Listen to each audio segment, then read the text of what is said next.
வணக்கம்.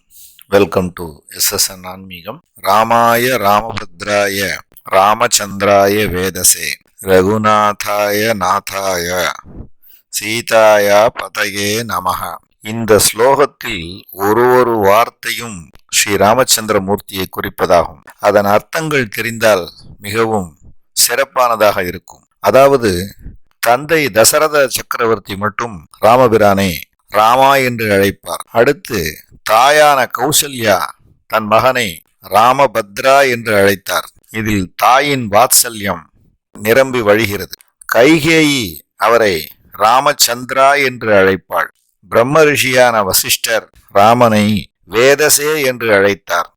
அயோத்தியை நகரத்து பிரஜைகள் எல்லோரும் அவரை ரகுநாதன் என்று அழைத்தார்கள். அதுபோல சீதை நாதா என்று அழைத்தார். மிதிலை நகரத்து மக்கள் அனைவரும் சீதையின் பதி இவர்தான் என்று சீதாபதி என்று அழைத்தனர். இதனால் தான் இந்த ஸ்லோகம் இப்படி உருவானது என்று கூறுவர். ராமாய ராமபத்ராய ராமச்சந்திராய வேதசே ரகுநாதாய நாதாய சீதாயா பதையே நமஹா என்று சொல்லி நாமும் ஸ்ரீ ராமபிரானின் அருளை பெறுவோம். சர்வே ஜனாக சுகினோ பவந்த்.